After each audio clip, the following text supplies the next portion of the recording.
அஸ்ஸலாமு அலைக்கும். Welcome back to my channel. இன்னைக்கு வீட்லயே ஈஸியா தட்டு வடை நம்ம எப்படி செய்யலாம் அப்படின்றத இன்னைக்கு நம்ம வீடியோல பார்க்க போறோம். இப்ப வாங்க நம்ம வீடியோக்குள்ள போகலாம்.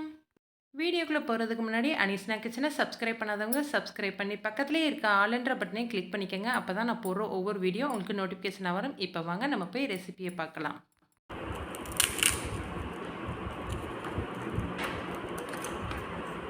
இதே மாரியே நல்லா மொறு மொறுன்னு தட்டு வடை எப்படி செய்யலான்னு பார்க்கலாம். இதுக்கு ஃபர்ஸ்ட்டு நமக்கு உளுந்த மாவு தேவைப்படும். என்கிட்ட மாவு இல்லாதனால நான் உளுந்த நல்லா வறுத்து அரைக்க போறேன். உங்ககிட்ட மாவு இருந்ததுனாக்கும் நீங்க மாவு டைரக்ட்டாவே சேர்த்துக்கலாம். இப்போ 1 கப் அளவுக்கு உளுந்த ஒரு கடாயில போட்டு நல்லா பொன்னிறமா வர்ற அளவுக்கு வறுத்து தனியா ஆற வச்சுட்டு, ஒரு மிக்ஸி பவுல்ல போட்டு பொடி பண்ணி தனியா எடுத்து வச்சுக்கலாம். இப்போ அதே கடாயிலே 1 கப் அளவுக்கு அரிசி மாவு சேர்த்துருக்கேன். இது 250 கிராம் அளவுக்கு இந்த மாவு இருந்தது. இந்த மாவை சேர்த்துட்டு கைவிடாம நல்லா வறுத்துக்கலாம். நமக்கு மாவு ஹீட் மட்டும் தான் ஏறணும். கலர் சேஞ்ச் ஆயிறக்கூடாது. அதனால மீடியம் சிம்லயே வச்சுட்டு நல்லா வறுத்துக்கங்க. இப்போ மாவு நல்லாவே வறுபட்டுருச்சு. ஒரு 15 நிமிஷம் நல்லா ஆற வச்சுட்டு ஒரு சலிப்பை வச்சு நம்ம சலிச்சுக்கலாம். இது எதுக்காக பண்ணுறோம் பார்த்தீங்கன்னா, நமக்கு வறுக்கும்போது பார்த்தீங்கன்னா, குட்டி குட்டி அந்த கட்டிகள்லாம் இருக்கிற மாரி இருக்கும். அதெல்லாம் ரிமூவ் பண்ணுறதுக்காக தான் சலிக்கிறோம். இப்போ இந்த மாவு கூடவே 1 டேபிள் ஸ்பூன் அளவுக்கு நான் உளுந்த மாவு சேர்த்துக்கிறேன். இவ்வளோ மாவு அரைச்சு வச்சது வேஸ்ட்டா போகாது. நம்ம வேற ஏதாவது ஒரு ரெசிபிக்கு உளுந்த மாவு சேர்த்துக்கலாம். ஆனா 1 டேபிள் ஸ்பூன் மட்டும் தான் சேர்க்கணும். 1 கப்பு மாவுக்கு 1 டேபிள் ஸ்பூன் கரெக்டான ரேஷியோவா இருக்கும். இதுக்கப்புறம் சலிச்ச மாவுல தேவையான அளவுக்கு உப்பு, அதுக்கப்புறம் பெருங்காயத்தூள் கொஞ்சமா, காரத்துக்காக பார்த்தீங்கன்னாக்கும் தனி மிளகாய் தூள் இதுக்கெல்லாம் சேர்த்துட்டு, இது கூடவே 1 கப் அளவுக்கு பார்த்தீங்கன்னாக்க கடலைப்பருப்பை நல்லா வாஷ் பண்ணிட்டு ஒரு 2 மணி நேரம் ஊற வச்சு வச்சிருந்தேன். அதையும் இது கூட சேர்த்துக்கிறேன். உங்களுக்கு வேணும் அப்படின்னா சில பேர் பொட்டுக்கடலை சேர்ப்பாங்க. நீங்க பொட்டுக்கடலை வேணா சேர்த்துக்கலாம். ஆனா ஒரிஜினல் ரெசிபில கடலைப்பருப்பு தான் சேர்ப்பாங்க. இது கூடவே கொஞ்சமா கருவேப்பில, அதுக்கப்புறம் 1 குழிக்கரண்டி அளவுக்கு நல்லா சூடு பண்ண எண்ணெய் இது கூட சேர்த்துட்டு நல்லா மிக்ஸ் பண்ணிக்கலாம். எண்ணெய் ஊத்துனதுக்கப்புறம் கை வச்சு கிளறாதீங்க. ஏன்னா பயங்கர சூடுல இருக்கும். அதனால ஒரு ஸ்பூன வச்சு நல்லா மிக்ஸ் பண்ணி விட்டுட்டு, அதுக்கப்புறம் கைகள்னால நல்லாவே மிக்ஸ் பண்ணி விடுங்க. இந்த மாரி ஓரலா மிக்ஸ் பண்ணதுக்கப்புறம் பார்த்தீங்கன்னாக்கும், நம்ம கொழக்கட்டை பிடிப்போம் பார்த்தீங்களா? அந்த மாரி இப்படி பிடிச்சு பார்க்கும்போது பார்த்தீங்கன்னாக்கும், இறுக்கி பிடிக்கணும்.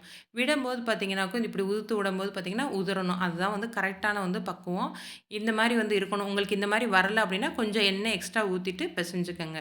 இதுக்கப்புறம் பார்த்தீங்கன்னாக்கும், தண்ணிய கொஞ்சம் கொஞ்சமா ஊத்தி நல்ல ஒரு சப்பாத்தி மாவு பெசையும் பார்த்தீங்களா, அந்த அளவுக்கு நல்லா கெட்டியா பெசஞ்சுக்கலாம்.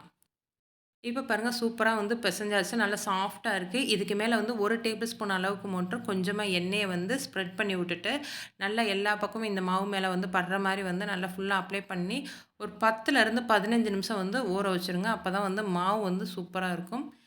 இப்போ ஒரு 15 நிமிஷம் கழிச்சு உருண்டை உருட்டிக்கலாம். இதிலேருந்து ஒரு சின்ன பவுல் மட்டும் எடுத்துக்கங்க. சின்ன சைஸ் ஒரு பாலா எடுத்துக்கங்க.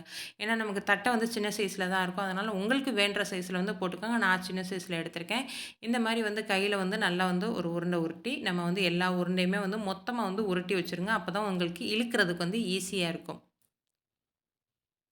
இப்போ உருண்டையெல்லாம் உருட்டியாச்சு. இதுக்காக பார்த்தீங்கன்னா, இழுக்கிறதுக்கு என்ன பண்ணியிருக்கேன்னு பார்த்தீங்கன்னா, கீழ ஒரு பிளாஸ்டிக் கவர் எடுத்திருக்கேன். இன்னைக்கு நான் எண்ணெய் கவர் எடுத்திருக்கேன். உங்ககிட்ட பால் பாக்கெட் கவரு, இல்லாட்டி நார்மல் பிளாஸ்டிக் கவர் எது இருந்தா கூட எடுத்துக்கலாம்.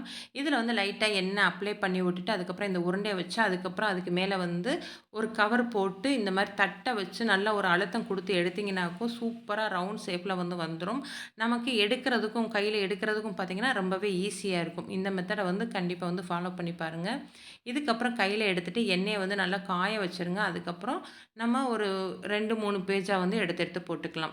எண்ணெய் நல்லா ஹீட்டா இருக்கணும்.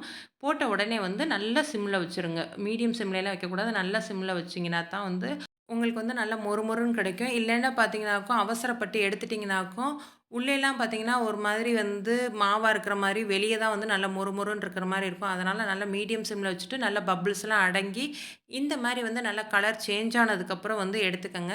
அவசரப்பட்டு எடுத்தீங்கன்னாக்கும், உள்ள கண்டிப்பா மாவா தான் இருக்கும். வெளிய தான் மொறு மொறுன்னு இருக்கும். அதனால கலருக்காக பார்த்துட்டு உடனே எடுத்துற வேணாம். நல்லா கலர்லாம் சேஞ்ச் ஆனதுக்கப்புறம் எடுத்துக்கங்க.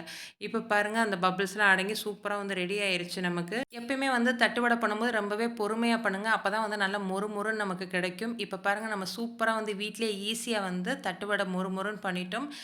கடைகள்லாம் இனிமேல் குழந்தைகளுக்கு வாங்கி குடுக்க வேணாம். வீட்லயே நல்லா ஹெல்த்தியா இந்த மாரி செஞ்சு குடுத்தீங்கன்னா, அவங்க ரொம்ப விரும்பி சாப்பிடுவாங்க. ஓகே ஃபிரெண்ட்ஸ் இதே மாரியே நெக்ஸ்ட் ஒரு வீடியோல பார்க்கலாம். Okay bye.